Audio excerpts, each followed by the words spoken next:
Yo, what's happening, everybody, man? You know it's rapping Dave in the building. Hey, look, we about to talk about a couple things, man.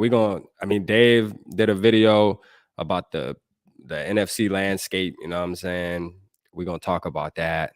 We're gonna talk about a couple more things, man, but we're gonna get into that right after this.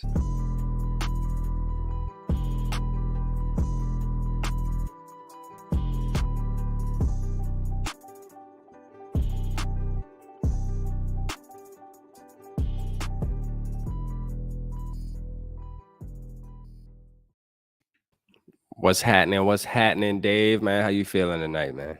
Pretty good, man. I'm starting to recover from being in that heat. Yeah, for sure, man. Shoot, I'm trying to do the same thing. I was just telling you, I'm still fighting this battle a little bit, but I think I'm on the uphill though, right? I ain't gonna lie. I think I'm on the uphill battle right now, so I should be good within the next 48 hours at least, bro. God dang, what's happening, Hey, Skull Mafia? good news, it's a bye week. Yeah, it's a bye week, so I don't gotta go too crazy, man. But I am gonna put out some content for y'all because I got to do that. You know what I'm saying? So don't worry. Tap in tomorrow, man. I'm gonna trade somebody. Believe that. Somebody ass getting traded. Somebody ass getting traded in my damn book. All right. So y'all tap in and see who I'm talking about. Tuiva the Hope, man. What's up, Tuiva the Hope? Appreciate my bro. Me and you connected earlier on Justin Day and Kayla's and Mike's show. And we'll get into what you talked about, man. We'll get into that. What's up, JV, my boy? What's happening? We got knowledge in the building. What's happening? Appreciate everybody that be tapping in, man. That's a fact. You know what I'm saying? But we're gonna get into this, man. Look, I gotta ask you this. So I seen today, man. I was looking at the NFC, just the rankings, really. You know what I mean? And dog, we in the driver seat now. The only team that's ahead of us, obviously, is the undefeated Eagles, right? Because we lost to them. We just had to be the ones to lose to them too, man. But I feel like if we were to play them again, it would be a different ball game. I feel like that for sure. You know, I feel like our team would be more mentally prepared. But hey, being number 2 in the NFC, man, that's big for the Vikings. We ain't been there in a while. So how we feeling about that? Well, the good news is the East are have the probably the toughest division right now, and they obviously only one team can win the division. So the 2 seed with if Philadelphia wins out, has a better, obviously wins the division. Well, the spot for number 2 is wide ass open because Yeah. really there's only the 4 teams above 500 and 3 of them are in the NFC East. So we're the Yeah. only team not in the NFC East with a winning record. You say we're the only team in the NFC East with what? Well, except for the NFC, we're the only team in the NFC that's not in the NFC East that has a winning record. Yeah. There we go. Yeah. Because the NFC East, yeah, they got the Cowboys and the Giants, man. The Giants they surprising this year, and we got to play them. That's gonna be a good game, man. Shout out Aaron in the building. Aaron said, "Are we still on the fire Ed Don train?" Nah, man, we gonna give them a break. You know what I'm saying? I'm gonna cut them some slack. I'm not on that train. I don't know about Dave. I know Dave was kind of feeling that way, 3 weeks into the season and stuff like that. I've never said fire. I've never He said never fire. said fire, but he did say he was gonna come at him, but he never said fire him though. I mean, And I it's said too I would early. wait. And then I said it was I told Rap that I was going to do an Ed Donatel video, but then I changed my mind and said I'd wait till Miami happened because I felt like that had to be a statement game. Now you can't say that hey, our defense was perfect, right? But I give a lot of credit to them causing so many 3 and outs and Ben don't break and cause turnovers. And that's exactly what he wants to happen. But the reason why we gave up so many yards is because 14 drives. That's the most drives we've given up all year. 14 drives. That's why there's yardage. And then they end up punching one in, punching us. I think they punched 2 in, right? So it was our defense was out there so long. If that game would have went on, maybe they take it over because our defense was out there for so long. But hey, he did what he wants his defense to do. It's the first time it really came all together. We rushed the passer, we stopped the run, we caused turnovers, and that's what he wanted. So I got to see for live and in person, Donatel's defense finally do what he wanted it to do, and I forgive him for the yardage. Yeah, man. Knowledge said he the train conductor. Fuck you mean? Like for real. Hey, I mean, I ain't gonna lie. I'm with SKOL'd Mafia. Ed won't be going anywhere. I mean, and I don't think he really needs to, man. I think like Dave said, the defense, man, they showed up. You know what I mean? The offense, started late. They couldn't get things rolling, but the defense kept us in the game. Didn't let the Dolphins pull away with any lead to where we had to claw back. So it worked out perfect, man. It's almost like we're playing as a full team if you think about it. Like these wins aren't luck, bro. Like this 5-1 isn't luck. Like I'm starting to just like, I mean, the talk of is this 5-1 serious? Yeah, it's real. I mean, look at the landscape of the NFC. Teams are not winning football games, man. They really not. Like we're winning all these football games. Being 5-1, it's a statement. You can look at even main media, the ones that hate us. They hate us, but they can't deny it. You know what I'm saying? We catching dubs, bro. It is what it is. We catching dubs. Number 2. We're yet to have a game where all three, except for the Packer game, we're yet to have a game where all three phases hit at the same time. Yeah. And imagine when that happens. It's going to be crazy. Imagine when that happens. It will happen. You know what I mean? It will happen. Watch. And look, I think it's going to be the Cardinals game, man. I'm with SKOL'd Mafia. I think coming off the bye, just like how the game opener, it's going to be just like the season opener. I mean, I think the Cardinals game is going to be similar to the season opener. We're going to come out and be straight down the field. Boom, boom, boom, boom, boom. Touchdown. And then just start dominating. So I feel it. And I talked about that in our last live, is that first week of the bye, we self-scout. Most teams do that. And, our defensive coaches will go through the videos of our Vikings, offensive, film throughout this, 6 games we played. And then the offense will do the same thing for the defense.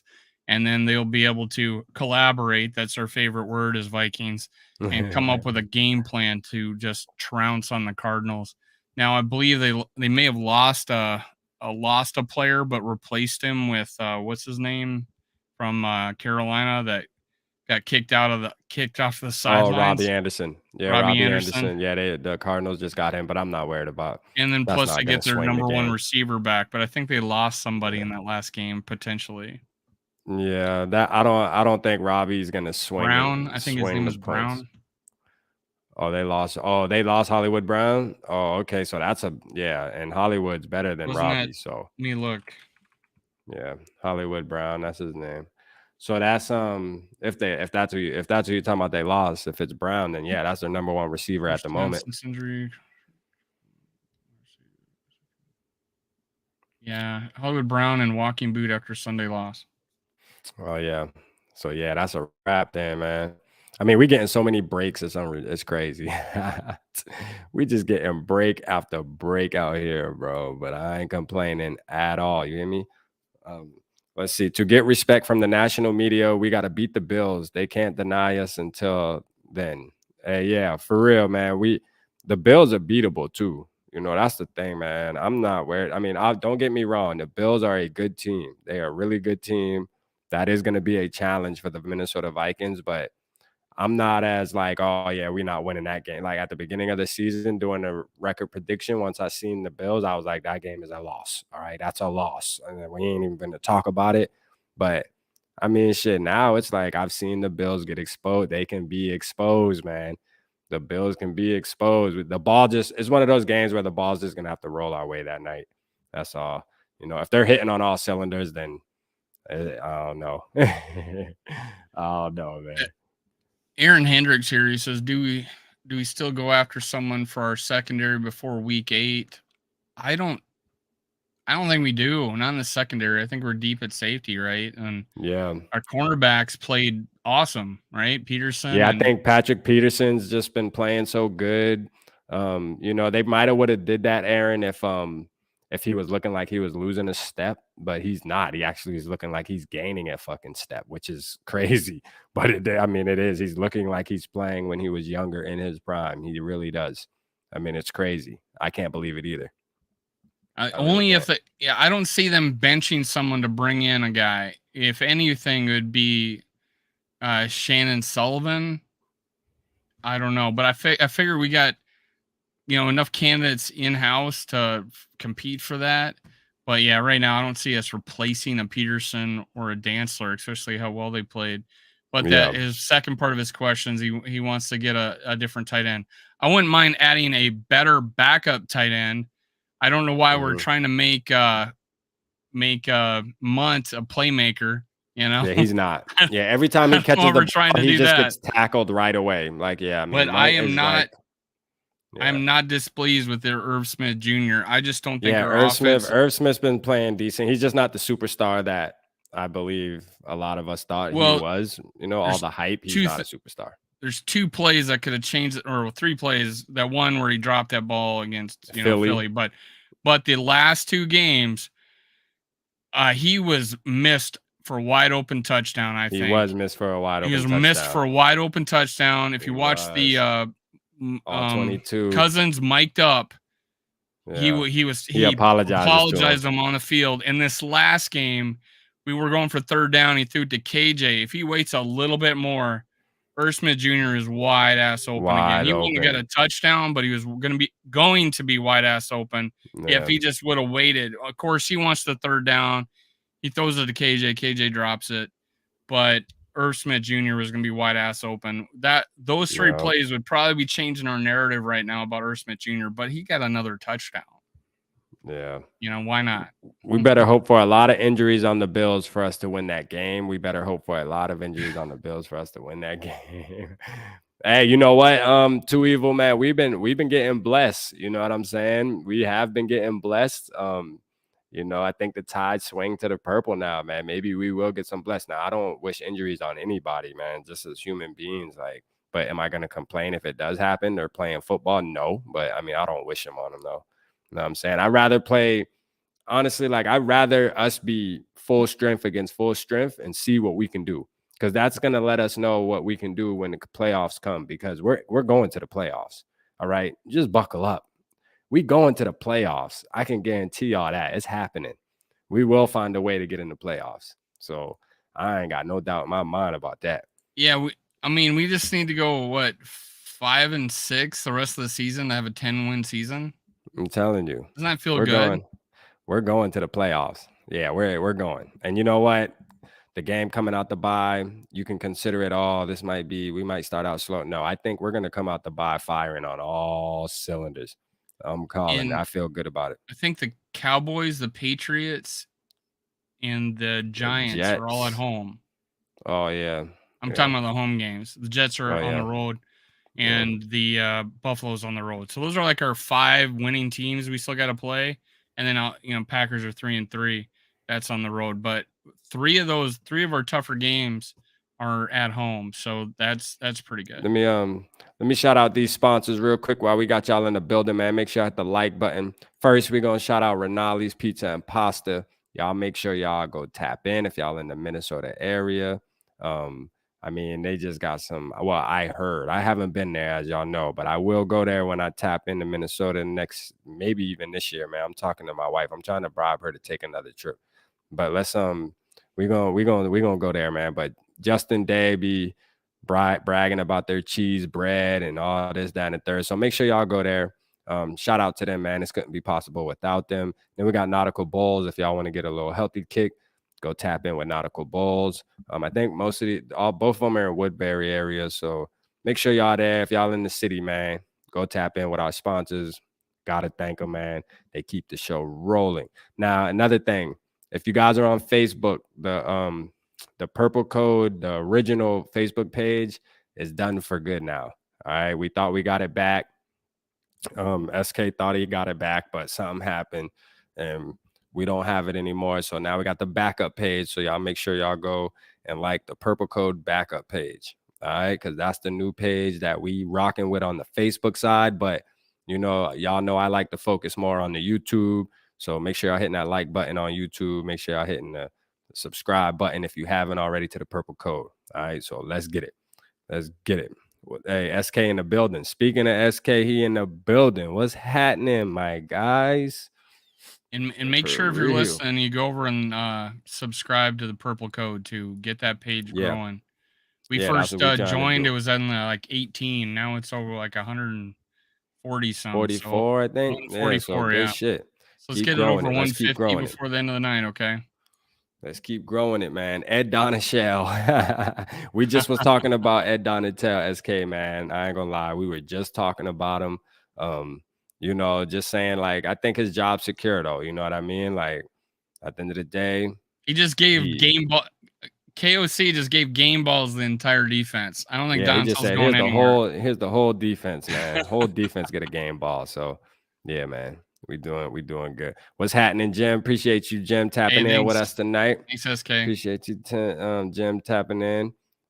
Congrats on Dave with the 1K, man. For the ones who ain't see that, we streamed last night. It was a party on the Purple Pocket podcast. 1.02 now. Yeah. So make sure y'all go tap in to Dave's channel and then tap in with the Purple Pocket podcast on YouTube as well. That's my channel. Y'all go hit that subscribe button. We do live shows over there. We had a party last night, man. It turned out good. We had like 30 people in the building. We was cranking last night. I just put out a video 15 minutes ago with I stole the term reckless speculation only once. There we go. I only use that once. I put some reckless speculation out there. But let me go back to Jim really quick. He said AZ lost offensive lineman too. Okay. Yeah, I seen a lot of pressure. So I know we were mentioning something about Kyler Murray being mobile, but if you look, man, who'd they play again, man? I forget who they played, man. The Seahawks. They were sacking the shit out of them. I think they got like 6 sacks on Sunday. So come on, dog. Let's do it. Let's make it happen when we do come off of this bye. Let's apply this pressure. You know what I'm saying? Let's apply this pressure, man. Shout out James, man. James in the building. What's happening, my boy? Appreciate you tapping in, James. You already know what's up. Let's see. OBJ to Minnesota. SK said OBJ to Minnesota. That was my reckless speculation video. That was my reckless speculation video I just did. I ain't gonna lie. That's a dub for me. I ain't with it. I'm not with it. To me, no, I'm not. OBJ is overrated for one. That's gonna take away from JJ, and then JJ is gonna get frustrated. It's just too risky, man. Because OJ wants the ball. You know, he's one of those ones who he'll cry if he don't get the ball, and then it's just gonna mess up Kirk Cousins' mental. I mean, he would be a disaster. Trust me. He's not the type of guy you want on the team with you. He's just not. He would be good going to like the Jets or something. You know what I mean? Or even back to the Giants. I can see him going back to New York like a homecoming. I think he turned a corner after he got out of Cleveland. I mean, that was a disaster in Cleveland. Personally, I think he turned a corner. There was a lot of, outside of football videos of him going up to fans in the stands and being one of the more fan friendly guys with the Rams at the end of the season. Yeah. He played well in the playoffs. He was having a hell of a Super Bowl. I don't think he plays a half a Super Bowl. I just look at it like this. All right, we have 3 receivers on the field. Whose spot is he taking? KJ? Is he going to take KJ's spot? Because he ain't taking Thielen's spot or JJ's spot. I'm thinking pretty situational. Here's the only reason I say it's a fit is because you saw the Miami game. We didn't have any mismatches out there. They were covering us like they were in our jock strap. We didn't have a guy we could throw up the ball to and have them jump up and get it and come down with it. We saw Thielen try 3 times, but couldn't come down with it. Yeah, but I also believe that's discipline. Our receivers need to just get better, man. As far as getting separated, our receivers need to be more physical, man. They need to be more, and who's more physical than OBJ, man? That's what I'm saying. Man, OBJ ain't physical, man. That man's a softie. He's a damn softie, man. Listen, it's okay. I wouldn't be mad. I mean, if we see him, if we see him come to the Vikings, will I be mad? Probably, actually, yeah. But I just think he's gonna mess up Kirk's mental. because once he starts to crying for the ball, trust me, man, the man gonna cry for the ball. If he's not getting the ball, he will cry, and then Kurt's gonna feel like he has to throw it to him, and it's just gonna Would it's you gonna take be Diggs that. back? He cried like a he didn't No, show I up for wouldn't. I practices. wouldn't. I honestly think we Okay. don't need to touch the wide receivers at all. I just think we don't need to touch I'm okay with Jalen Naylor stepping in if an injury happens. I That's wouldn't how I mind feel. seeing That's how I Naylor feel. Or give him a. Rager just stepping in. I mean, we I got wouldn't mind Rager. seeing Naylor getting on that field. I would Yeah, not like mind. I'm okay with OBJ, man. I'm straight on that. I ain't gonna lie. I'm just straight on that. Now, this right here, man, I'd rather have another tight end. I'm with that. You feel me? I'm with that. Imagine having two tight ends that are lethal, like Irv Smith, and then imagine having another one that can actually play make. You know what I mean? That Are would they be going to be on the dangerous. field at the same time though? I We mean, were if you going ever run 11. that type of formation, it would be deadly, in the red Yeah. zone. But We're you got to going make sure 11 one of them personnel. is good at blocking, though. Well, that's why I think Irv Smith Jr. improved in his blocking category before he got. They were raving about how much he's improved before he got injured going into last season, and then I don't think he's shown that he can't do it. And I just think, if 11 personnel, I wouldn't mind another tight end, but I don't think that's going to make the huge impact that we want. Our offense has struggled quite a bit, except for on like 2 games. So I'm like, hey, we might need someone who can give us a mismatch in a situation, like a situational short yardage. It's like yesterday, like that 3rd and 2 we had. We tried to go to Irv Smith Jr. He's 6 foot tall. Why? Let's get a guy we can throw it up to in a worst case scenario and get him the ball. Yeah, I'm with that. I'm with that, man. Marshall, man, hey, for sure, bro. Coaching, that's the coach's job to create mismatches and mix the matches up. Like, I mean, it just has to happen. And I think our wide receivers just need to be a little more physical. But you know what I mean? Like, I ain't gonna sit there and beat on the negative though, man. We won. They wound up coming together. It only took a couple plays, but that might not happen with every team though. And that's the problem. Like, that might not happen with the Bills. Like, we ain't gonna be able to wait to the 3rd quarter for JJ and Kurt to start connecting. Like, we're gonna have to, get this shit started early, man. You know what I'm saying? Hey, our receivers isn't the problem. I'd rather improve somewhere else before receiver. I'm with you, landlord, So for sure. we wouldn't touch the offense at all then. You're saying it's got to be on mean, defense? honestly, yeah. Like, I would much rather the defense. I ain't gonna lie. Like, I would take Sue over OBJ. I think my I would problem take with my issue is with that is I don't think any player we put on that defense would make a drastic difference because because of the scheme. If it was a different scheme and we could we could plug a guy in there, I don't think Sue. I think Sue would just provide depth at the the 3 down linemen. I just don't. I don't see a player making a huge impact in a soft zone. You know what I'm saying? We're gonna get a shutdown corner to play zone. No, you can't. I mean, there's nobody gonna. We're not gonna have a shutdown corner playing zone. Our safeties are deep. I wouldn't want to add at safety.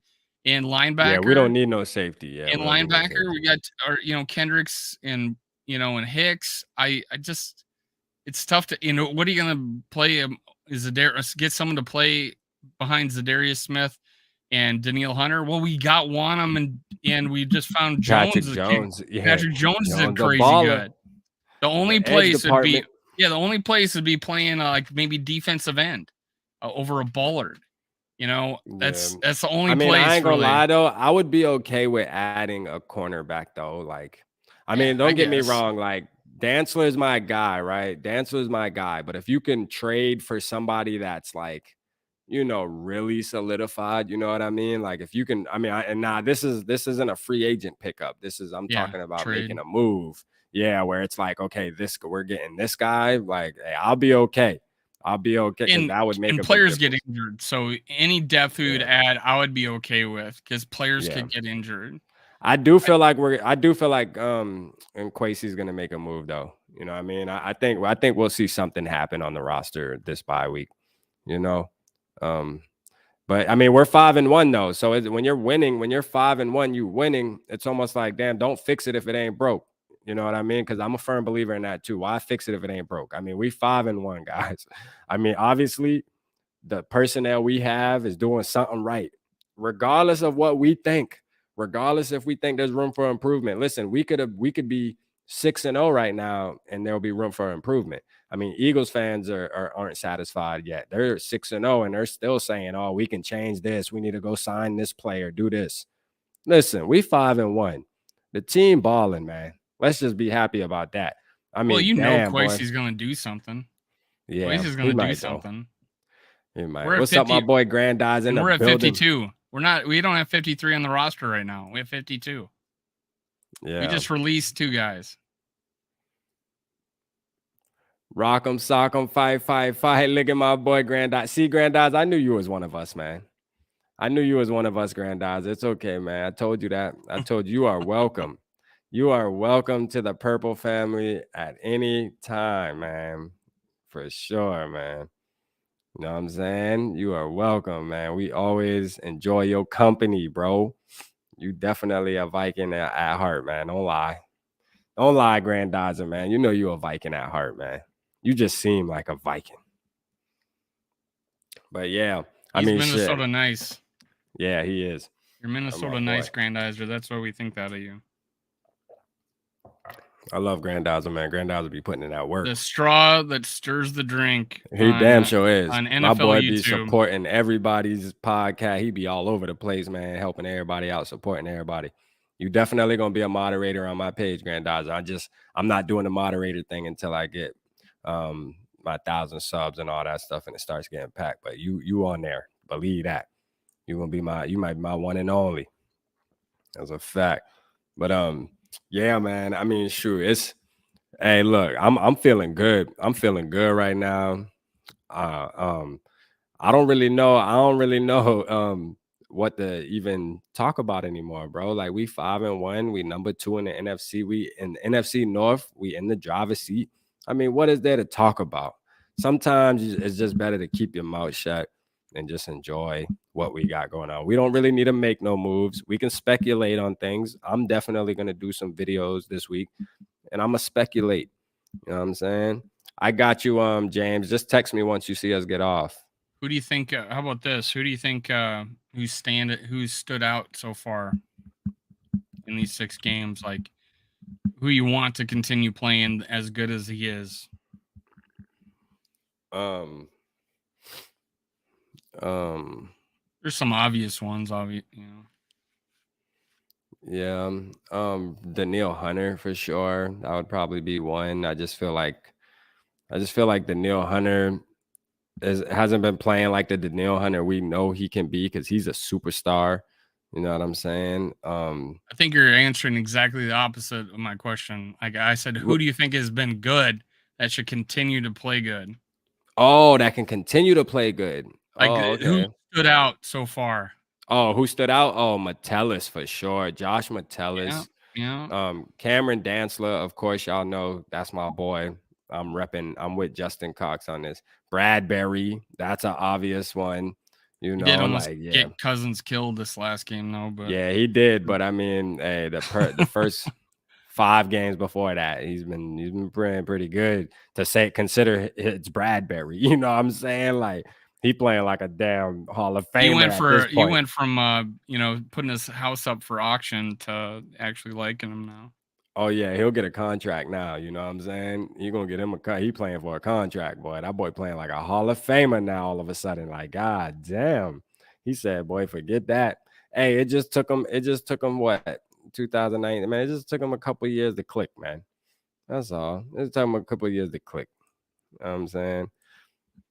Dantzler and Bynum. Yeah, man. Cam Bynum, there was a couple games I wasn't really liking.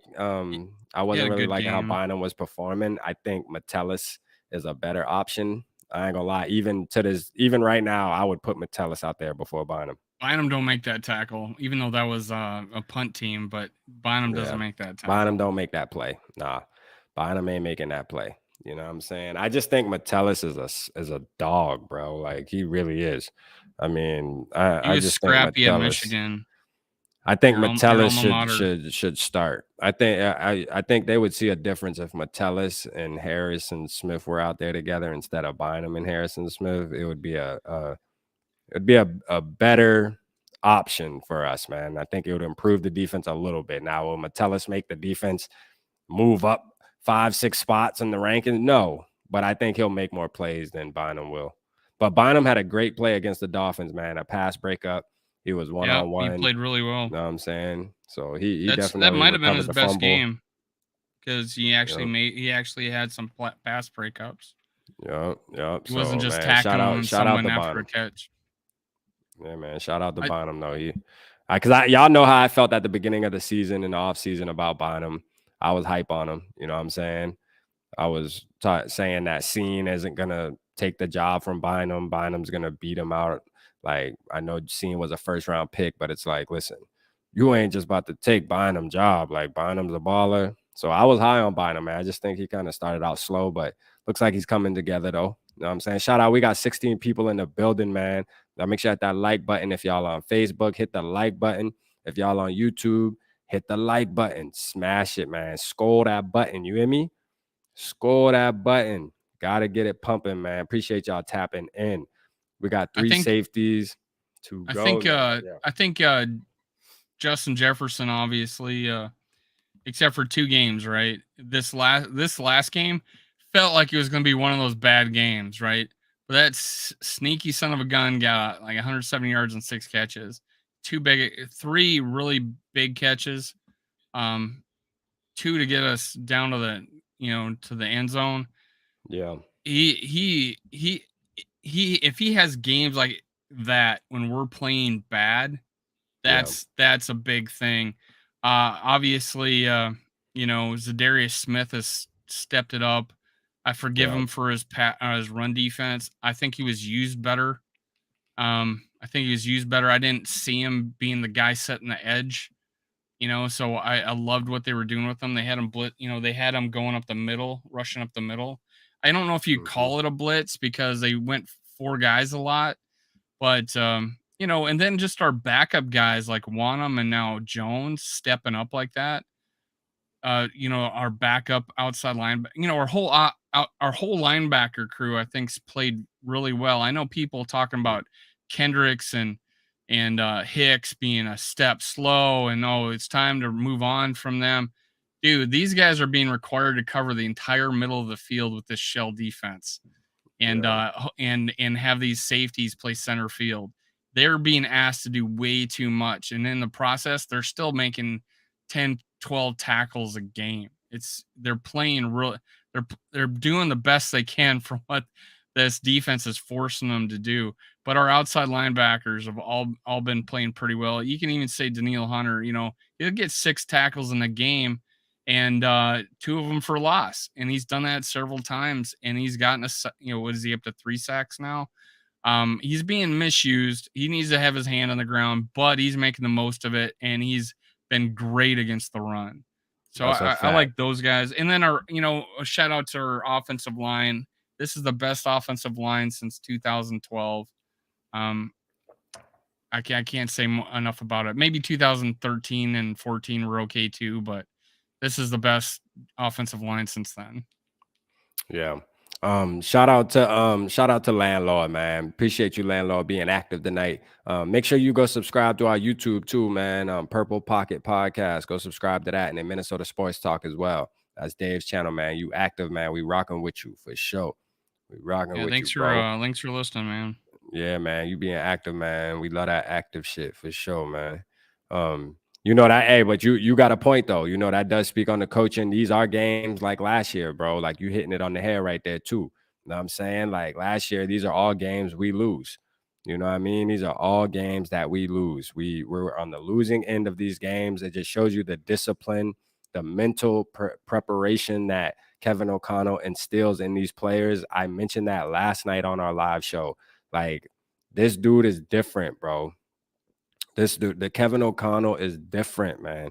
There's a difference now. Not to take away from Zimmer, man. At the beginning of Zimmer's tenure, it was fine. He was the same type of guy, same way, but the team just started not believing in him. You know, you can just see it the past 2 years. The team just started like, man, fuck what he talking about. Like he's not it no more. It just is what it is. It happens. Sometimes you just get outgrown, man. Like Zimmer didn't want to change. He didn't want to innovate, and it caught up to him. You know, that's just exactly what happened. James, you gotta start tapping in with the team, bro. Scene is not gonna start against Arizona, man. Scene snapped his leg, bro. James just Scene snapped his leg, James. He won't be playing no more this year, James. All right. We'll forget you said that. Yeah, we'll forget you said that, man. I almost didn't even want to pin your comment, man, but I just gotta let you know So that. sure. You talked about you talked about the coach in there, and I listened to the KOC and just other media and in our own observations from the preseason and in camp was that we put such a big emphasis on situational football. How many times do they end the practice with a half an hour to an hour worth of 2-minute drill?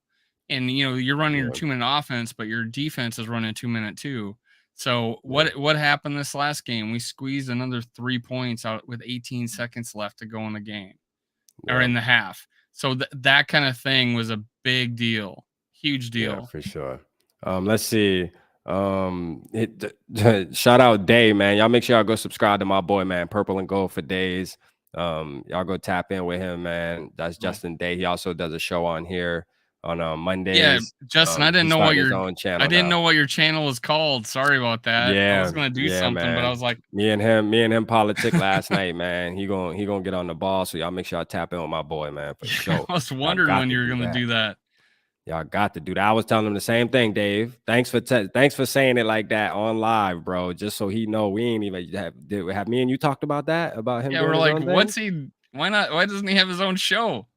He wants to go live all the time, man. Go get your own, get the show, man. Get it rolling, family. Get it Purple rolling. And Gold Here for you days. go, man. I am going to go sub to you, man. Get it rolling. There we go. Purple and Gold for day. Let's eat. Let's eat. Our offense has been so predictable the last 10 years. This is such a beautiful change up, man. You ain't lying, Justin. Listen, Justin, the one play that I really liked too was, if you notice on Sunday, was a 2-point conversion where Adam Thielen was wide open. I mean, the play was beautiful. The play was beautiful, man. You feel me? Like, I mean, that drawed up that Kevin O'Connell did, it was nice, man. I mean, the play, you're right though, man. The play calling is just, that shit is way different. I mean, the offense does have to execute. They do have some things to work on. They starting out slow. They need to be more consistent. But I think that we haven't seen the ceiling yet for our offense. Got to remember, these guys came in having to learn a whole new offense in the offseason, man. OTAs, like, I mean, dog, it is what it is. It's hard. That's something that don't just happen overnight, but we're making it work. And because we have intelligent players on our team. Kirk Cousins, that's one thing I will always say about him, is I do believe he's a student of the game, and I do believe he studies very hard. So, I trust him enough to know that he's going to know what plays happening, what play's supposed to be called, and just he's never confused as far as what needs to be done, at least. You know what I'm saying? And the crazy thing can he do it all the time? Maybe not. The crazy thing is he's had 6 offensive coordinators in 5 years with the Vikings. That's just insane. That's yeah. And it's not because those guys got promoted. That only happened once out of retirement, and then once fired, and then the other. And I think one other guy was he actually got promoted. So, or he got a head coaching job. So it's not like we didn't have anybody that was like, hey, this is our dude, we're gonna stick with him. But the great thing about having the offensive head coach is that now that won't change. You will have the same we'll have the same play caller next year, which we haven't had at all in 5 years. So that's why I was thinking next year was our target year. Next year was the big year. But hey, I'll take 5-1 this year. Yeah, me too. James, yeah, man, I've been rubbing it in people's face, our record. You feel me? Hey, our record, hey, you are what your record said you is, goddammit. We 5-1. Fuck what they talking about. For real. How many times did we hear that? How many times did we had to hear that last year? Yeah, you are what your record says you are. I'm like, oh well, your record and says now they're trying to say it. Damn sure is. You're right. Yeah, keep that. I agree with you this year. Yeah, for For real. Keep that same fucking energy. All right, James is redeeming himself. He meant Booth. Yeah, I do. I don't think he will start James. Because obviously that means he would have to take Cameron Dantzler's spot or take Shannon Sullivan's spot. I don't think he'll start, but he might get some reps though. I think he'll get some reps going against the Cardinals. But he's always ready, man. Cornerbacks get hurt, bro. They do. They pull a hamstring or something. So he always got to be ready and be prepared to go out there and make sure during the week that he's preparing as if he's starting, because his number is going to get called regardless soon. So landlord says Scene might still be in London. Nah, he's home, but shit, he definitely ain't playing no football this year. I can promise you that. He back home, man. It was successful surgery and all that, but he ain't playing no damn football. I'll tell you that. That's a fact. Yeah, he's yet to. Let's see here. He probably ain't even walking yet. Boot Jr. didn't get any snaps this last game. We were wondering about that. He didn't have any, and he only had 6 on special teams. Yeah. Let's see. He's only played 8 downs this entire year, all of them on special teams. So far, I've been right, bro. Might not trade any family away and keep the running game running. Yeah. Appreciate you tapping in, Dwayne, for sure. Appreciate you. Inconsistent playing, half bad, and still 5-1. I'll take it. Exactly. I'll take it. Exactly. Why not? You know what I'm saying? Why not? I mean, shit. Just imagine when we start clicking. Like, just imagine when the team just starts hitting on all cylinders. You know what I'm saying? Like, we're going to be dangerous. We already a dangerous team. Believe that. People ain't wanting to see us, man. Like, the Cardinals, like, watch. Y'all go watch some Cardinals podcast next week before the game. You'll see. They not going to be confident playing us. Promise you. You know what I mean? Because we the real deal, man. Like, if you look at the landscape of the league right now, the NFC in particular is wide open. Wide open. You feel me? Like, just think about it like this. If the Eagles weren't on our schedule, and they happened to lose a game, we'd be the number 1 seed, man. Fuck out of here. They beat us fair and square, though. But, hey, I want to see them again. I want to play the Eagles again. I ain't gonna lie. I ain't scared of their ass. They ass can get exposed. Somebody got to beat them, man, so they can get up off that damn high horse. For real, because they on it right now. And Eagles fans obnoxious as hell. But I rock with the Eagles fan base, though, man. They show mad love during week 2. So I rock with a lot of them, man. They still on our channel. They still tap in with us. They tapped in with us last night and showed love. So shout out to the Eagles fans, though. Anthony asked, Sullivan, how would he look at cornerback position? I'd seen him get beat a couple of times. Yeah. And he looked frustrated, honestly. Yeah. I don't know what you saw. I mean, I remember him standing out to me. I haven't gone back and looked the entire game yet. But I know there was a couple plays that he looked really frustrated on. Yeah, he had a good tackle for loss, I think, during the game where he was hype. I think I remember him celebrating, but he didn't have definitely didn't have a perfect game, but I don't think he had a game where it was hideous either. He kind of just went under the radar. I don't say you'd have a bad game. I just remember seeing him look frustrated, and I think there was a play where we gave up a first down, and Dantzler and him were just looking at each other like who had who or what was going on. That was I don't think he's probably what we expected. Yeah, I was just about to say that. Like, we got to remember Sullivan. I was hype on him. I like him because he can play the position good enough to play the position pretty much. He's not going to be a superstar for us. We weren't expecting him to be a superstar. You know what I mean? Like, we just wanted a solid slot corner, and he's that. You know what I mean? He's going to have a bad game, good game, bad game, good game. I mean, it's just what it is, man. It just is what it is. Everybody can't be a damn superstar. You know what I'm saying? Sometimes you just need pieces of the puzzle, and he's one of them. He's just a piece of the puzzle that's going to get us over the hump. He's good enough to do that. He can play the position good enough. I'm confident enough to keep him out there. He got good energy about him, good team player, man. So I like Sullivan. You know Justin Cox has a good point here. Jalen Reagor will be the unsung hero by the time the year is done, and it hurts to say it. He looked great punt returning. He he ran, I don't know, 60 yards to go 30, and he just took off, made the right read, got and turned the corner, got us to the 50. We did nothing with it on offense, and then there was another decent return, and there was no muffs. He looked good. Yeah, I felt like he had a good game. I think we tried to go to him one time. I don't know.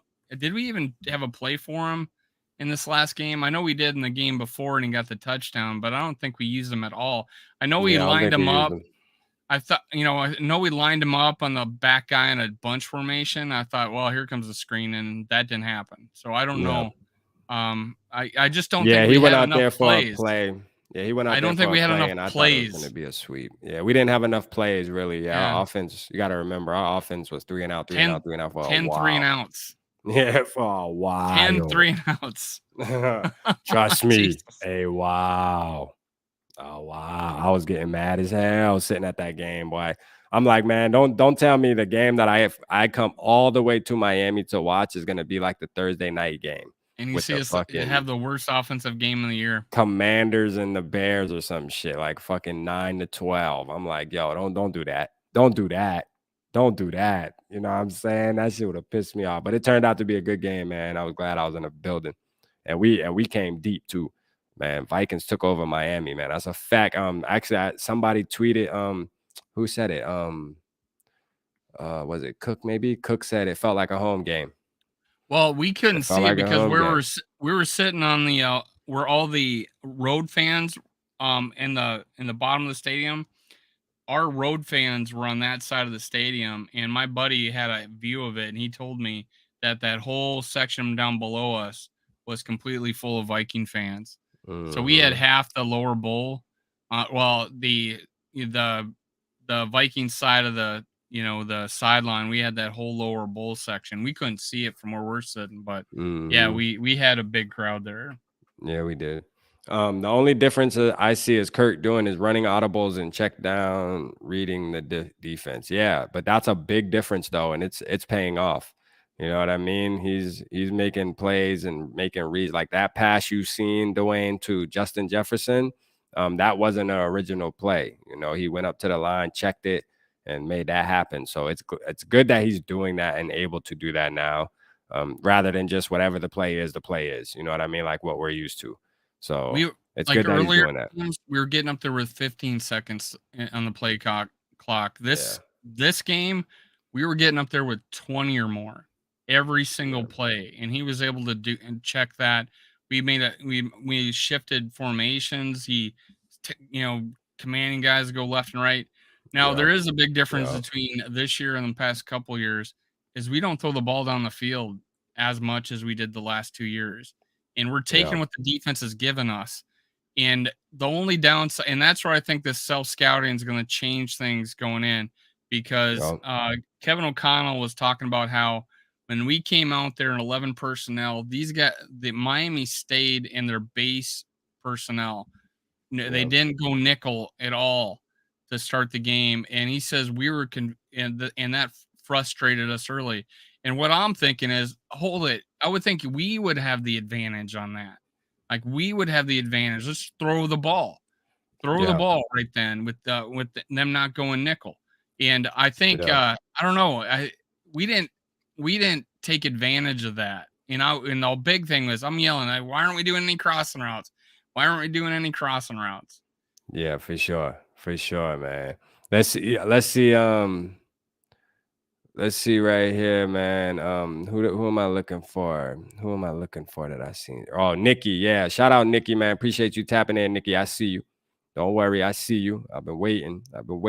Landlord, glad I finally found a Vikings channel on YouTube. Yeah, man. Make sure you go subscribe to Purple Pocket Podcast and Minnesota Sports Talk as well. You know what I'm saying? Give you some more. Now you got 3 Vikings channels you can tap in with. Tap in with a Yep. brother, man. Those Tap are our in with a channels. brother. We That's a go live fact. here on Tuesdays. Yeah, tap in with us. You know what I'm saying? Let's see. Let's see. Dalvin needs to be getting more touches a game. He's too talented not to be getting the rock. 20 to 25 touches a game in the run and pass game. Um, You know, we got to figure out a way to balance it a little more. I mean, obviously, this game it couldn't happen. Like we said earlier, Yeah.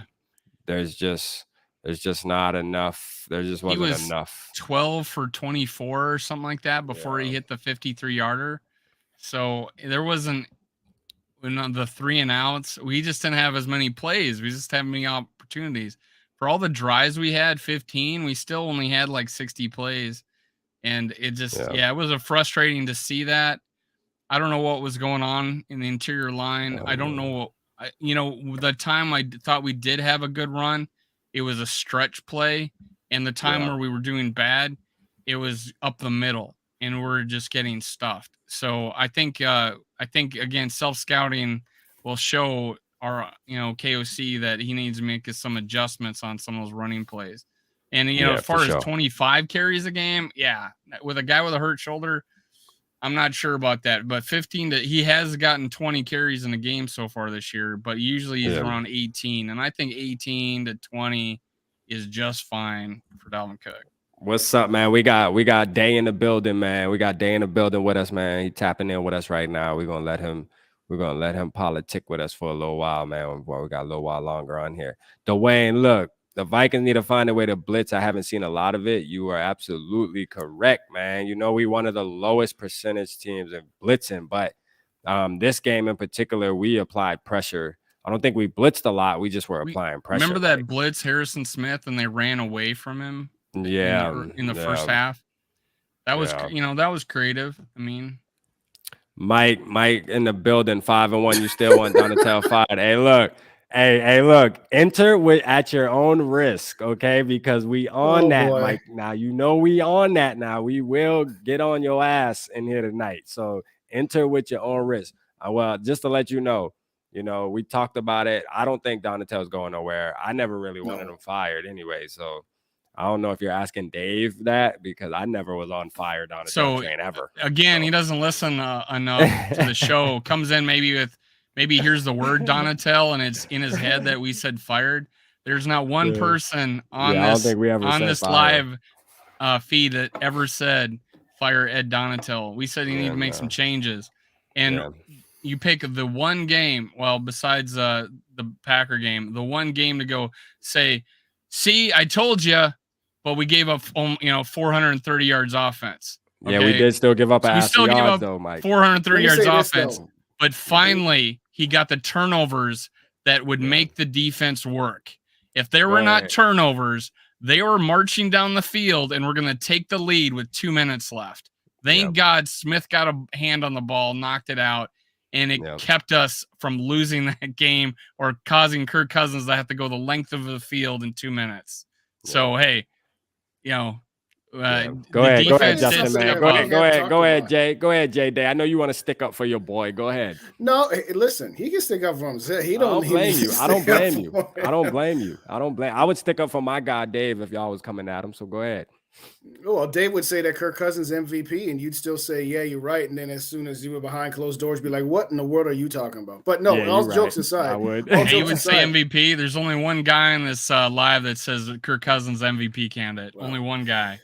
What Mike and I have both said is what we will take from this defense is Zimmer's defense was really good at stopping you and making you punt or holding you to field goals.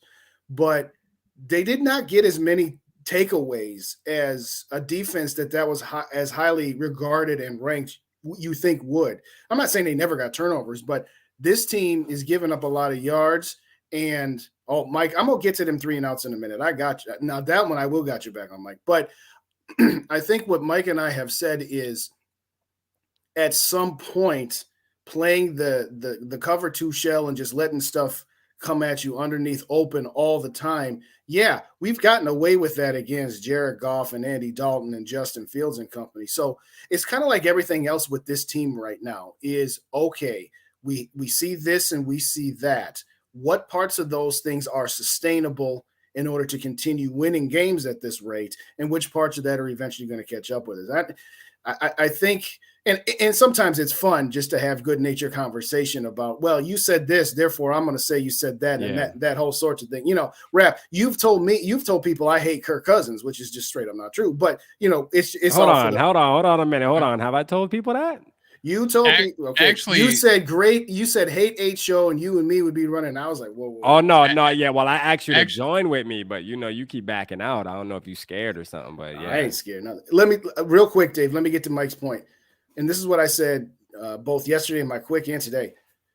Offensively, and I took a look at some of the wide film because you guys had mentioned on your show yesterday about how the receivers just were not winning any battles at all. Because I'm like, listen, you cannot have 15 drives and it's actually technically 11 3-and-outs. Now, one of them you just happen to already be in field goal range, so officially it's 10 3-and-outs. But you had 15 drives. One is the kneel down, 3 touchdown drives, and 3 3-and-outs. 10 of them punts, 1 of them kick field goal.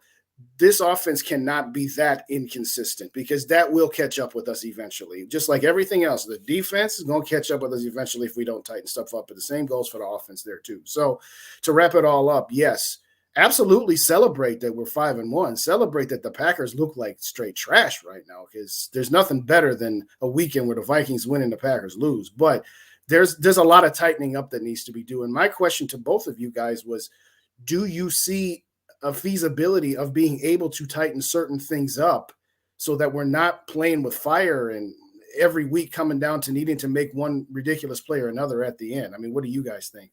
Go ahead, Dave. Well, I already said that we're going to, teams self-scout each other during the bye week. So, that's when they're going to do it. And I think KOC's a good enough quarterback or a good enough coach to make some adjustments. And again, I'm like, where are the crossing routes in this last game? When he does the crossing routes, we start making plays. And we gave up 458 yards to the second and third string quarterback of the Miami Dolphins, one of which did not practice all week and had to emergency go in the game. And that is the guy that got all the yards, the guy that didn't practice all week. So to crown Donatell's defense, and the other in what the Saints game, we gave up 20 some points and almost lost that game in a neutral site with Ed Donatell's defense. So I don't know where Mike is coming from talking about how great this defense is constantly on our show, but 458 yards. No, the defense was not great. And they were driving the second half. And I give it to this. Thank God for the turnovers. That is the only way this Donatell defense is going to work. Thank God for Harrison Smith's turnover. I mean, that was the biggest. Harrison Smith, man. That was the biggest turnover. The Darius Smith on, the pass rush. Individual, and I say this every time. Mike probably doesn't hear it because all he hears is, buzzing in his ears of how great Donatell's defense is. But I say this every time. He wants to get everything to the middle. He wants the safeties to play center field and to cause turnovers. And what happened? Finally, it happens. It saves the game. Or there would have been 5 Hondo on the board and a couple more touchdowns. So it's the turnovers that won this game. Listen, I put it like this. Individual effort won this game. If Tua was playing in this game, they was getting 500 plus yards. I mean, we would almost guarantee you that in the first half. It would not. I mean, well, our defense. I do give our defense credit though. In the first half, like we were playing decent. I would say probably the first quarter or two. But I mean, like, look, Tua would have made a big difference though, man. They were like Tyreek Hill. They would have just been eating. They would have been hitting chunk yards a lot. I feel like, but we got blessed though. Let me shout out some people real quick that I ain't see, man. Kyler, shout out Kyler real quick. Sam, man, my boy Dante in the building too, man. We got 20 people in the building. Y'all make sure to hit that like button. If y'all are on YouTube, hit the like button. If you're on Facebook, hit the like button, share button, share this out. Let's get this thing pumping, man. We need some more people in the building. Shout out to the 20 people in the building though, you know what I'm saying? But look, we got Sam said, the thing that I do like about Ed Donatell's defense, he preaches takeaways. Zimmer never did.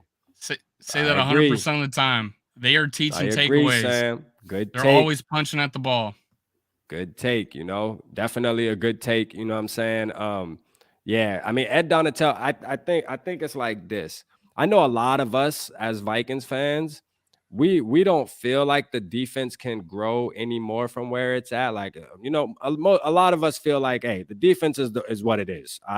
We're gonna give up 400 yards, but most times we can hold the team under 24, 28 points, which obviously isn't the best, but I think our offense also, we're confident enough for our offense to put up one more point than the opposing team because we can survive a shootout. I just think we have a high-powered offense where we can survive a shootout. So if the other team scores 50 points, we can score 51 if that's how the game's going. I just think we're confident in that, but I believe that our defense can actually unlock another level. I do believe that we can click. I mean, just like the offense, man, we in a whole new scheme, man. These guys got to learn. They're still learning their positions and things like that. I mean, we have the talent, man. Nobody can convince me that we don't have the personnel on this team to have a better defense than what we have. What are we ranked right now, Dave or Justin? What are we ranked total defense? Yardage wise, it's not going to be good. Points wise, it's we were Let's see where we're at at the bye. Let's see where we're ranked at the bye, because we all asked in the offseason to just have an average defense. And I think that's what Mike was trying to say, and he didn't long get away. I think what he was trying to say was that what have we been preaching about how we were last in scoring? We were 28th, yardage. We were 28th last year, right? Right. Was it 28th? Yeah. So I think what he was trying to say was that regardless of how we've gotten there, which is not to say that there aren't areas that need to be improved, no doubt. Right. It was, and this is what I said too, it's when you're looking at which group, when you look at the end of the year last year, which group had the more potential, you knew that the Vikings offense had a lot more room to grow and could be pushed up to the defense could go up a level, offense could go up, 2.5 levels. And I think what our point was is that, yes, it most definitely could be better, but let's not pretend that we didn't put a lot of our resources into making sure that this offense could be the best version of itself that it could be. I agree with you, Rapper, what you just said. The defense still could definitely improve, but I think there's a greater amount more that you can get out of the offense than you could out of the defense. Not to say that you can't get more, but you can get a lot more out of offense than the defense, I think. I agree with that. Yeah, I think the offense definitely has a higher ceiling than the defense for sure. We're the third worst defense in giving up yardage in the league. Yeah, third worst. But what's our overall rank, Dave? Does it say our overall rank? Like last year we were 28th, at overall defense. Well, that would be 29th. We're ranked 29th in overall defense? In yardage. That's what it would be. In points. Hold up. So we're worse than last year? In yardage, but not in points. We're better in points. God, freaking NFL doesn't know how to freaking make a good chart here. All right. Well, according to ESPN, they're like 27th in yards per game. Yeah. Total yards, you might be right. They might be lower than that. In total yards, if it was per game, then. But either way, we're one it's of the still worst not teams good. In yards. Right. Yeah, because there's a couple teams on bye this last week. Right. Right. That's why I went per game, is to kind of even it. Yeah, that makes. Yeah, this NFL didn't have a good list here, but still 27th is not so. 27th, 28th, 29th. It don't matter. That's all the same shit to be asking me. But hey, we were a positive turnover team last year. I think we may have been in 2020 also, but not by much. But this year we have to be, and we cannot. We won that game because we got 3 turnovers and didn't have any on our own. We only scored 4 times, right? And we just took a field goal and 3 touchdowns. So come on. I mean, we can't rely on 3 turnovers. And where we can fix this is disguise your coverages more. There was times where we brought everybody up on the line, or we faked the blitz, or did that. We're not able to disguise our defense by having the safeties already be 20 yards back and our corners full 10, 7, 8 yards off the line. There's no disguising anything there. And I'm talking about, hey, get up and then back out late.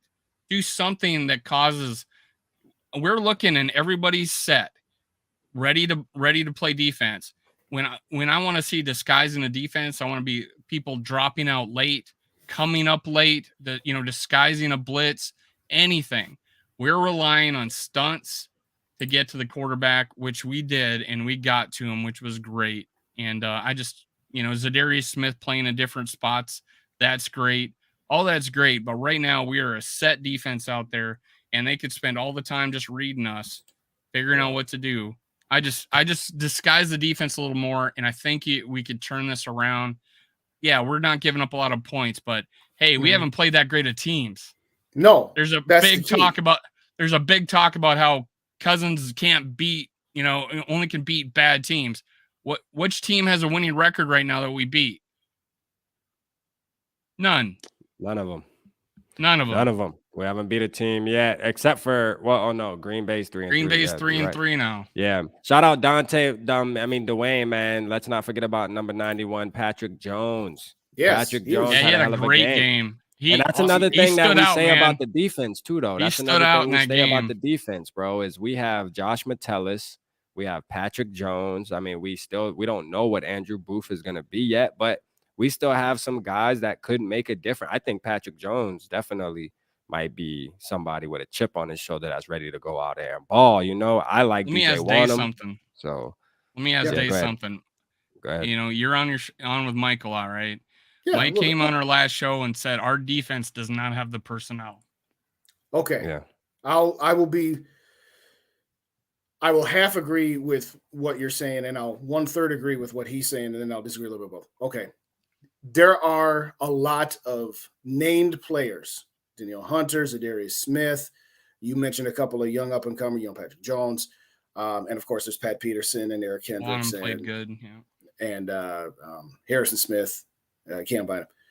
The key is they're good players, yes, but they're still, as you just said, they're still trying to figure out how to be a cohesive unit, because a lot of these guys, listen, for Harrison Smith and Eric Hendricks specifically, they've spent their whole life playing Mike Zimmer's defense. Now, are they good enough to adapt? Of course they are, but that doesn't mean. Do you remember in 2008 when Brett Favre went to the Jets for that 1 year in exile he had? He played in the West Coast offense for Green Bay his entire career, and then he played in the West Coast offense with us. But that 1 year he was in New York, he wasn't playing the West Coast offense. Now, he was still Brett Favre. He was still pretty good, but he wasn't like what Brett Favre was in 2009. Part of it at the end of the year was his injury, of course. But so I guess that's a long-winded way of me saying that, yes, we have a lot of nice pieces. Have they gelled yet? I think that to look at it in a bigger perspective, if you told any Vikings fan at the bye week we'd be 5-1 and our defense by hook or by crook would be giving up less than 20 points a game, regardless of how and why it is, whether it's the turnovers this or clamping down that, we all would have taken that behind, besides whatever was behind door number 2. So I think that my expectation of the defense isn't as high as what my expectations of the offense is. And I say that in the context of, last year we were top 10 offense, but we kind of left a lot of money on the table. Now we have an offensive coach. So I think that the conversations that Mike and I have had and what has sometimes got lost in translation is that I'm no longer looking to ask for much more from the defense. I'm not saying I'm not asking for anything different, because they do have the personnel. And you're right, they do need to, whether it's figuring out the scheme or coming up with something different than, okay, we're just going to sit here in our base defense at the start of the snap and not do any of these creative moving stuff around. And, is Harrison Smith running up and is he going to blitz or is he going to back off? You're right. They need to absolutely do more than that. No question about it. But I wouldn't say they don't have any personnel, but I would say that you have to remember that a lot of these chess pieces have been used to playing a different scheme, so to speak. And frankly, I know Mike Zimmer and Ed Donatel are both old school guys, but they don't run anywhere close to the same type of scheme per se. I don't know. Well, yeah. Kendricks came from a 3-4 defense. Sure, in UCLA, sure. But well, what's he, like 7-8 years in the league now? Yeah. Yeah. Longer than that, probably. I think it's going to. He came the year after. Yeah, he came like 2014. So 8 years. Yeah, I think it's going to click though as the season goes. You know what I'm saying? I think we'll see. Like, this is the thing with Mike, man. Like, we ain't calling for Donatel job, though. Even though we read out the stats, bro. As good as you think Donatel is, we still are one of the worst teams in the NFL in defense. You know, as good as it might seem to you, Mike. Look at the numbers. I think he's saying that it's you're grading on a curve when you look at how bad the Vikings defense was the last 2 years. Okay. Yeah. So, you know, to me, I don't care how the defense looks and what their stats are. If you're giving up less than 20 points a game. Now, you're right. How sustainable is that against Buffalo? Probably not very. Okay. Right. Dallas. Right. I don't know. I still don't know what I think about the Giants yet, or the Jets for that matter, but they don't. I mean, I think it's safe to say, like, last year, our record was our schedule was a lot harder than what this year is turning out to be too. You know, and they've got a lot of luck. I think in this last game, KOC just didn't trust a lot. He was really conservative. We had the ball in midfield, and he ran a belly play basically, and then he ran a jet sweep. So 2 plays that started behind, that were given to the player behind the line of scrimmage. Right. And then the third play was a broken up, it's third and then it's 3rd and 12, and we're not going anywhere. And I think that one ended up in a sack. So there was being really conservative. But I do have a question. You hear about this all the time, especially on Purple Daily, and I know you're a big follower of them. I watch them too, and I maybe heard this come out of your mouth, but you can correct me, that Kirk Cousins needs to have everything perfect. We're 5-1. Has everything been perfect? Tap in, guys. It's about to get spicy. Tap in. Are you talking about the team, or are you talking? So I did a video at the beginning of this year. that said, no, it doesn't have to be perfect.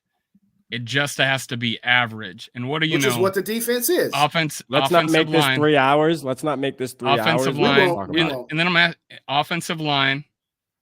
Yeah, we haven't had an offensive line PFF ranked higher than 27 since he's been here. And our defense, although we had one good year, that all that has to be is average. Well, 2, we were ranked 15th in 2019. So average defense in 2019, really good defense in 2018. The last 2 years, terrible. So all I've in 2019 we made the playoffs. So, anyways, does it have to be perfect for Kirk Cousins to win, or does it just need to be average? I guess it depends on what are you saying by win. Are you talking about having a winning record in the regular season? Are you talking about going on a playoff run? Are you talking about just the team circumstances? Like, for example, this year, things have not been perfect, but the Vikings have gotten a ton of breaks by how many backup quarterbacks they've played, as an example. The fact that they have stayed injury-free. So I just want to make sure that I understand the question before I, respond. So are you going with he needs everything perfect in order to win a Super Bowl, or are you define perfect? Pretty much, he needs everything. Yeah, like people say, and maybe I've even said it in the past too, where it's like, Kurt's one of those quarterbacks where everything around him has to be perfect. I know Purple Daily's really big on saying that. They say that a lot, but just saying like everything needs to be perfect for him to get us over the hump, pretty much. And get us over the hump doesn't always necessarily mean the Super Bowl, but it does mean winning record, playoff berth, whether it's a wild card or not. You know what I mean? Just they're getting us to the playoffs. That's what you call a winning season.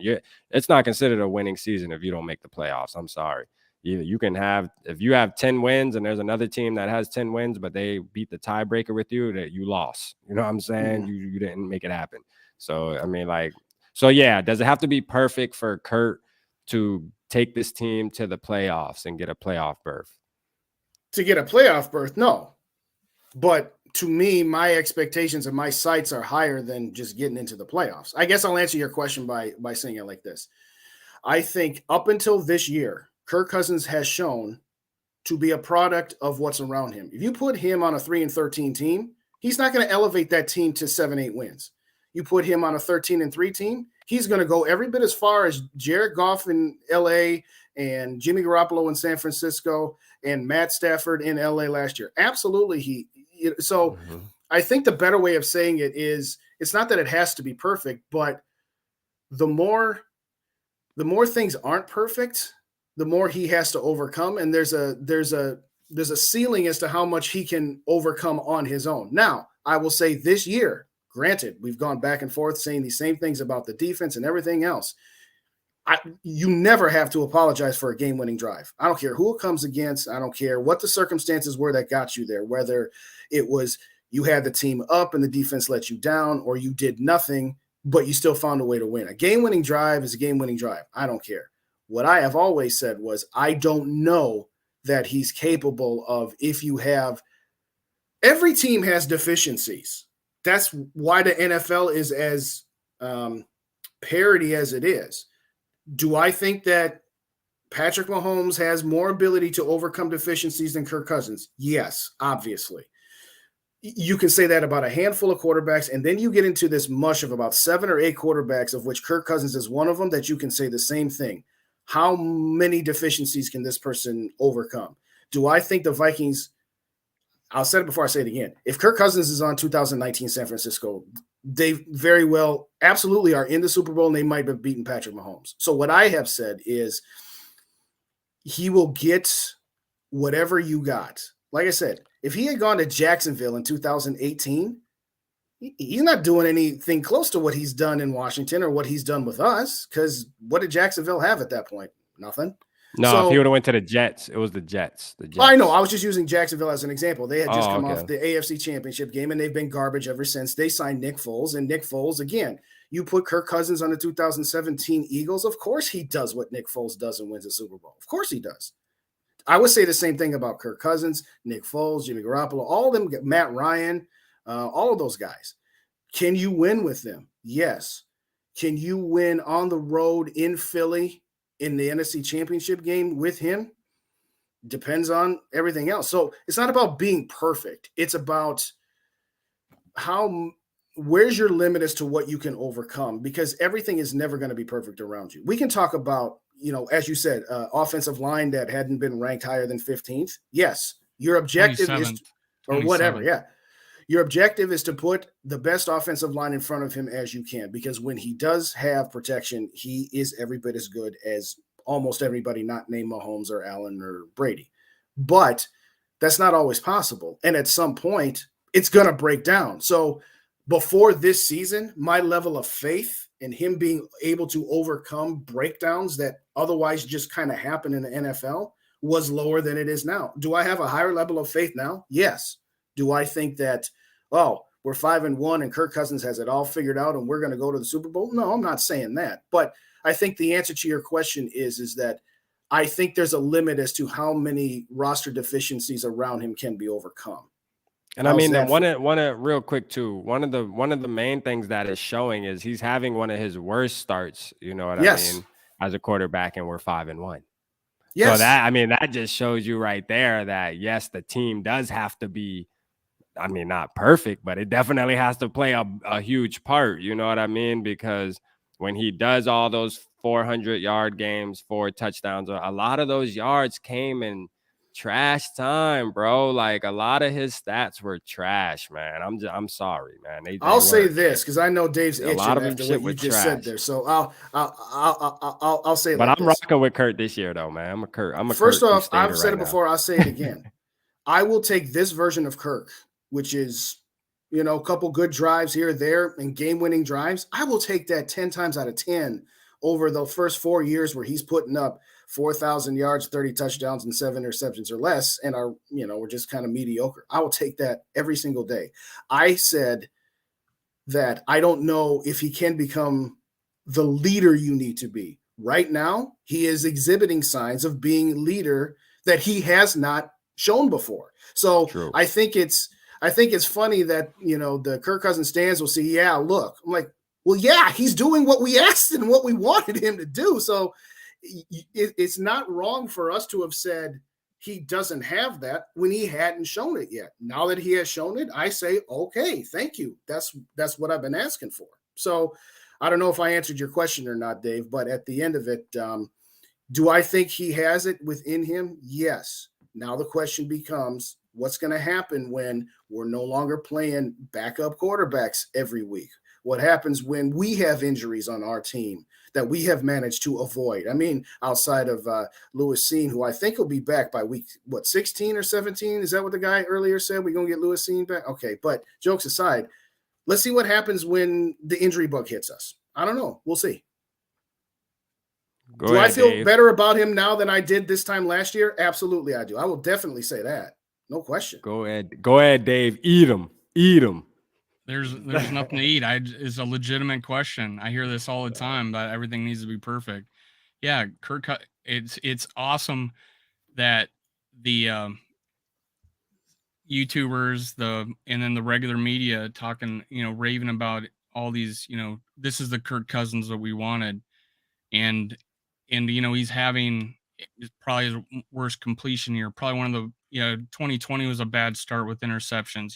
He's had 5 going into this last game. All these things, we're not taking chances down the field, and that was biggest complaint. We don't take enough chances down the field. In fact, that was incorrect. He did take a lot of chances down the field the last 2 years. Now he's not. Now we're not as a team. So that's where I'm complaining about our offense right now. We're struggling is we're not taking advantage of our ability. Kirk Cousins, who has a good a good downfield ball, good touch on the ball, great accuracy. We're not taking advantage of that right now. But the biggest difference is we have a slow start. We now have a defense not giving up 27 points a game like we did last year. And we finally have an offensive line that I probably consider a top 10 offensive line. And we're 5-1 because of it. A lot of the losses, and you can say I'm wrong, were put on Kirk Cousins the last 2 years, despite how awful our offensive line was, despite how awful our defensive was. That's two huge things that will cause a team to lose. And I get what you say, garbage time, stats. Joe Burrow made it to the Super Bowl with the horrible offensive line. 15th ranked defense. I'm just fucking with you. Yeah. So 15th ranked defense. Not you finish your point because there was something you reminded me of something I was going to say. So you finish that. I didn't finish my point, but just the fact that, hey, these two things are much better, and you can cherry pick any team, but what I've said is get him to and I've been consistent. There's not a video, you will not hear me say this. Before the season even started, before I saw a game, we need to get up there with 15 to 20 seconds in the line, and you'll see what Kirk Cousins can do. And he's made adjustments that's won us games because we're running no huddle. We're running a hurry up offense, not no huddle necessarily all the time, but we're keeping the defense with the players we want them to have on the field. And we saw a difference in victories. That was not allowed the last 2 years. We only could get up there with 5 seconds left, and then we'd snap the ball and hand it off. And on second down, every down, you're seeing a big difference because we have now a coach with a philosophy that allows for it. And I think he'll flourish. Right now, we have a slow start.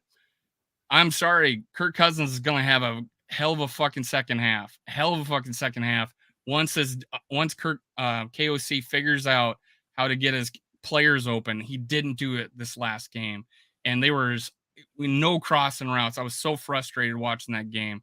So, and then plays behind the line of scrimmage again, much like he did against the Philly. Mm-hmm. I was so frustrated with this game. But hey, Kirk Cousins doesn't need everything to be perfect to win ball games. He just needs it to be average. This year's proven it. We finally got a good defense. We finally got a decent offensive line. But this is the thing, though. This is the thing, Dave. I feel you. We win in ball games. I think it's a team effort, though, just to prove that he's not having a good season, but yet we're winning. He's having a good season. There's nothing he's wrong having with the season. Yeah, he's having a decent season. Yeah, it's not his best, which is okay. You made a very good point, Dave. And I'll say it like this, because I will be the same as I've always been. One thing I will always pride myself on is I will be consistent. You are right that the Kirk Cousins haters will blame him for everything, and they will give him zero credit for anything. Conversely, and I'm not saying you, I'm saying the hardcore Joe Spinoza company stands. Dave's with them. No, Dave's he's not. No, he's not in. He's not in Joe's Yes, category. he is. Yes, he is. Let me tell you what. No, not Joe. Not Joe, but he's more like right. Okay, but the flip side of that no, is Joe's that on it. Joe's on his own. Joe is in his own planet when it comes to Kirk Cousins. That's a fact. There's correct. What I will say is the flip side is that the other end of the extreme is they would always want to say gets all of the credit for a win and can never be blamed for any portion of the loss. What I always will say is I will appropriate the appropriate amounts of praise and blame on both him, the rest of the offense and defense, coaching, whatever else. You're right. There are times where he would, by the haters, get pinned for a loss that, okay, stop it already. That's just silly to try to say that Kirk Cousins was the reason we lost that game because it's not even true. But the flip side is that then there'd be times where those same people would be like, oh, you can't give him credit for that. Yeah, you can. And so, for example, I've used the Detroit game last year in Detroit, and I've used the Dallas game at home as my two examples. Yes, the defense gave up a touchdown on the final play in Detroit. We lost. The score at the half was 20-6, which means both the offense and the defense were not playing very well in the first half. The offense didn't do much until midway through the third quarter.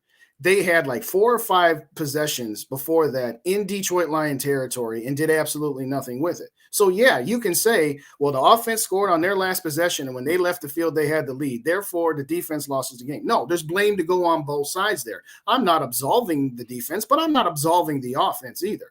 Game against Dallas at home. You're up 16-13. It's 3rd and 12, and Barr and company should have tackled Ezekiel Elliott for them to kick a game-tying field goal, and instead they give up a touchdown. You lose 20-16. Yes, once again, for the 87th time, the defense gave up points in the last 2 minutes of the first half or in the fourth quarter. You're at home against, and Dallas, good defense, fine, but you're at home against Dallas, Cooper Rush, and you only put up 16 points? I'm not saying the defense is off the hook. I'm Cooper just not going to let the offense off the hook. Well, no, he doesn't. But you can't say you're at home and you score 16 points. I'm sorry. I'm not saying that means it's 100% him. You're talking about Cooper Rush, and he went and won his first 4 NFL football games. So you can't really say Cooper Rush, he's a nobody. We should have kicked his ass. Dude just won 4 straight. He won his first 4 NFL games and has got the Dallas Cowboys, 1 game behind the Eagles. I mean, you can't really say. My point is that whoever the quarterback was has nothing to do with the fact that Vikings scored 16 points that game. 16 points. Yeah, I was critical of our offense against Dallas. I thought it was horrible. But my point is that I know you always make this point about there's this lopsided Kirk haters over here, and then there's a Kirk lovers that think he does anything wrong. I think there are far few in between. Man, Mahomes would have scored 17 points. Quit playing. Oh, get out of here, Reb. Let me.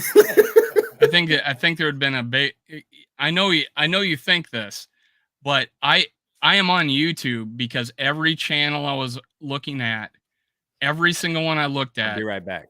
Yeah, got you. We got you. Every single one I looked at, including my co-host, and that's how we met, was anti-Cousins. Almost every channel. I would say Realistic Randy was a little open to him. He wasn't. He was pretty positive. He said he had a good year, and I think Purple for the Win was not anti, but he was well open. Both these guys were well open to trading him. Mm-hmm. There is not a single YouTube channel that wasn't feeling positive about getting rid of Kirk Cousins in this offseason. And you cannot say, and that is why I'm on here, because I was critical of him in 2018. I just wasn't on YouTube. I was way critical early in the season, 220, but we weren't playing Justin Jefferson yet. And once we started playing Justin Jefferson, it took off, and we almost made the playoffs. I think we were 1-5, if I'm not mistaken. Kirk Cousins goes on this freaking tear. 2020. I will take the performance of Kirk Cousins in 2021 and give him a better offensive line and a better defense. I'll give him this offensive line and this defense that's not giving up 27 points a game, and we're in the playoffs. And I know people are going to say that, hey, Kirk Cousins did not have a statistically great year in 2019. We already seen this, where he had less than 4,000 yards. Yeah, I think less than 30 touchdowns. He had, I think, almost 10 interceptions, and we make the playoffs and win a game in 2019, and that's because we still had a decent, top 15 defense. We still had the same shitty offensive line. So there is, I don't go on the Facebook pages and after a loss and see all these people going, oh my God, Kirk Cousins played his heart out, and the rest of the team sucked. No, I see realistic people that saw a pretty damn group effort of losing the game, including that. You can say that, hey, that Lions game, they went 96 yards or 94 yards for that last drive. Right. Yeah, I'm not going to put it on the players. I'm going to put it on our head coach and our statistically worst in history of situational football. In history, ever since since they started the stats in the year 2001 or 2, where we gave up more points than any team in the history, in the last 2 minutes of the half, last 2 minutes of the game. So there's a big difference between what's happening now and what's happened last year. And I'm going to tell you, we're only seeing Kirk as a leader because now we're getting to see him with 20 seconds left on the play clock. Right. That's exactly what we're getting to see him mic'd up. We're getting to see what his coaches are willing to talk about him, because his head coach don't want to talk about him, didn't want him on the field. So we are seeing this only because we're allowed to hear coaches talk about him now. We're allowed to hear players talk about him. We're getting to see him, calling plays at the line of scrimmage. This is who Kirk is, in my opinion. And again, I was a big critic of 2019. I thought he tried to, or 18, trying to win games on second down, the fumbles, the strip sacks he was allowing. He wasn't protecting the ball. I thought, he had statistically yardage wise and touchdown wise a great year, but I was like a big critic in 2018. 2020, once we actually put Justin Jefferson on that field and we're making better decisions, I changed my mind about him. I was still somewhat of a critic in 2019, but I just think we finally got a coach that's allowing him to be who he is. That's what I'm seeing. Do you think Kirk should get extended again? He's going to get extended again. We'll see. I don't know about that. Why would you not think that? Coach let me respond to what you said real quick, and then we'll get to the extension there. I guess teammates do love him, though. I guess the only thing, Dave, that we're kind of saying the same thing, just slightly different. The only thing that I have ever said about Cousins is, like, let's take that Detroit game. Is he the number one reason they lost? No. Like you just said, the coaching, letting a 96-yard drive, that's above Kirk. The defensive execution is above Kirk. The way that the defense played in the first half is above Kirk, although before that 96-yard drive, they'd only let 3 points get scored on the board in the second half. I'm not saying that he's the reason they lost that game. I'm not saying he's the second reason. I'm just saying that the notion that he can't even be number 4 or 5 on the list is what I hear the other side saying. It's like, no. There were 5 things before Kirk Cousins comes up. So you can't even talk about what portion he even should be getting. He gets 0 portion if there's 3 or 4 other things wrong. That's it might be 6 1/2 dozen of another. Are you just seeing maybe a couple people in your chats? Or are you seeing, like I'm seeing, the entire YouTube sphere blaming him? I mean, where do you put him on your pie chart of blame? I don't know. That's what I'm saying on my pie chart of blame. What I'm saying is that some people want to give Kirk 95% of the pie, which is unjust and it's wrong because it's not even true. And then there are some people that want to give him 0 pieces of the pie. And I'm saying that's not true either. What I'm saying is that when I say that Kirk gets 15% of the blame for a loss, I'll get people like you saying, why are you hating on Kirk Cousins? I'm like, me saying he gets a small chunk of the pie. Yes, there have been times where I don't mean you personally. I'm saying people who have the same opinions and the same thought process as you will say, Justin, you can't talk about Kirk Cousins at all when there's 3 other things that went wrong. Therefore, you're a Kirk Cousins hater. And I know that that's a little ridiculous, but I'm being serious. I would get that all the time. It's like, no. I'm not saying he's like the biggest reason. I'm not even saying he's the 3rd biggest reason. I'm just saying he's one of the reasons. And then I get, well, no, you're not allowed to talk about Kirk at all unless there's no other reasons. You know what the easiest answer to that question was that I asked earlier about, does everything need to be perfect? The answer was just resoundingly no. That would have been simple. This argument is brought to you by Rinaldi's Pizza and Pasta. Justin, you thinking about pies. You had to bend yourself into a pretzel to make your point when the easiest answer would have been no, he doesn't need to be everything perfect. How do I know that? Because we led the league in pressures, and he only had, when we were only 6th and giving up sacks.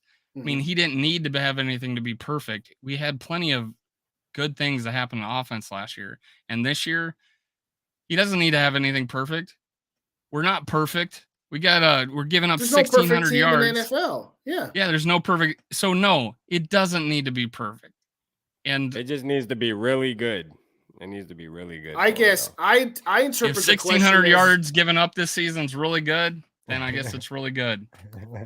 When you say he's doing his thing this year. Listen, real quick, Justin. Real quick, Justin. And that's not what I was talking about. Well, okay. I said this. You had like the pretzel that you went through to come up with your point. But look, real quick. Dave knows I said this before. Like, I believe that Kirk is a system type quarterback. Like, I just do. I just believe he's a system type guy. Like, he's not a guy that, like Justin actually stated earlier, he's not a guy like, for example, like say we had the team we had last year, right? And we had the coaching, everything's the same, but yet we bring in a guy like Josh Allen or a guy like Mahomes, we would have won. Those guys would have accounted and we would have made the playoffs last year. Like, we wouldn't have missed it by a 1 game or 2 game. I think we would have won. There would have been plays that they would have made on 3rd downs and shit that would have changed the swing of the game.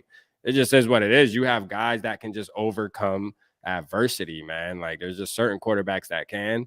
I don't think Kurt's that type of guy, but he has been doing good this year, though. That's why I think he's a system type quarterback. I just think the coaching and just the way that Kevin O'Connell is, making the game slow down for him, making it easier for him, I think is showing, that he doesn't have to be Superman. Like, Kurt, we don't need you to go out there and be Superman and throw 350 every game and 4 touchdowns. Like, that's not you. That's not not you. The point was made, like, guys like me will say that to you.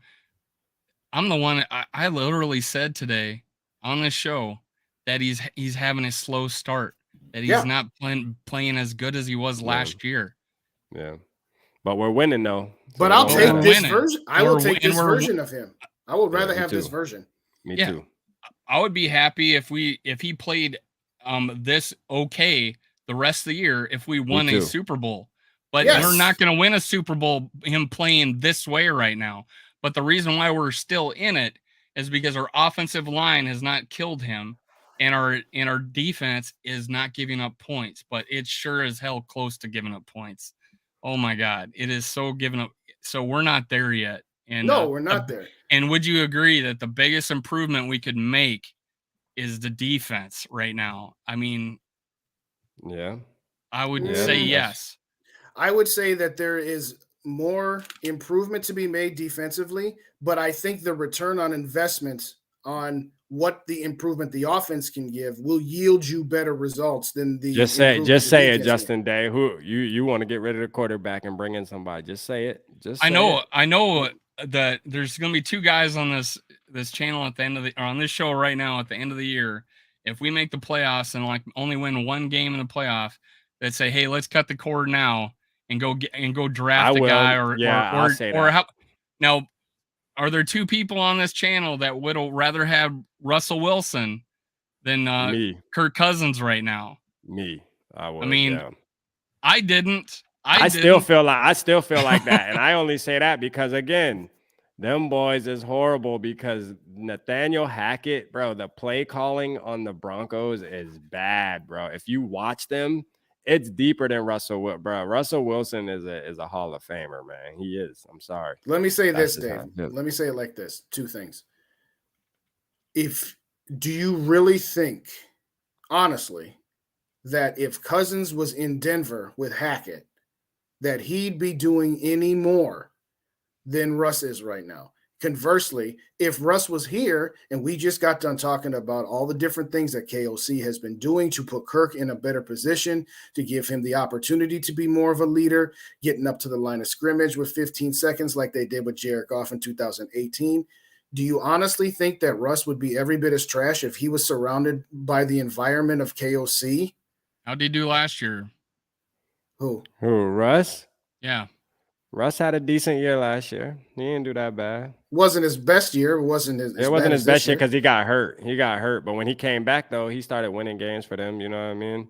Like, I mean, shoot. I just think Russ is a really good quarterback, man. I just think the Broncos just ain't as good as people thought they were going to be. Nathaniel Hackett is he worth $250 million and 3 first round picks? No, he's not worth that money. Did you make I think that they trade? overpaid. No, right. I think they overpaid him. I do agree with that. First off, let me say this. You would have had to give Russell Wilson the contract extension. You would have had to give up at least 2 first-round picks, but you either would have sent Kirk for a first round somewhere else or whatever. It wouldn't have cost you 3 straight up. It would have cost you 2 plus Kirk plus a little bit extra. But to your point, no. 250 outside of maybe Patrick Mahomes and Jared Allen, there is no quarterback worth what Russell Wilson and Deshaun Watson are getting right now. No, it's not. Now, I think it's a touch disingenuous to say, well, good thing we didn't get Russ because look at how horrible he is. I'll say again, do you think Kirk would be any better with that environment? We just got done talking about KOC, a better environment than Zimmer. Put Kirk Cousins or put any quarterback in that environment. You tell me who that Denver environment's toxic. Yeah, that shit is bad, bro. It really is. Like, was it any less toxic in Washington? I mean, I feel like Washington was even better than what Nathaniel Hackett is. Nathaniel Hackett just isn't a head coach. That's just the facts. No. I mean, he just isn't a head coach, man. He is bad. He's bad, man. He really is. He might not even last through this season. Like, they might fire this man. Like, if they lose next week, I think we dodged the bullet with Hackett too. Because with Hackett, no question. No question. Yeah. To your point about a video that you did earlier, I actually just rebroadcasted one that Mike and I did from back in July on my channel, which is him and I debating Kirk Cousins versus Dante. Now, mind you, it was Culpepper? Yes, Dante Culpepper. That is correct. Oh yeah, Dante Culpepper been better all day. We ain't even gonna argue about that. That's my point here was 2 things. His wins are important, right? Even though he has a losing record. Got it. Yeah. Exactly. Yes.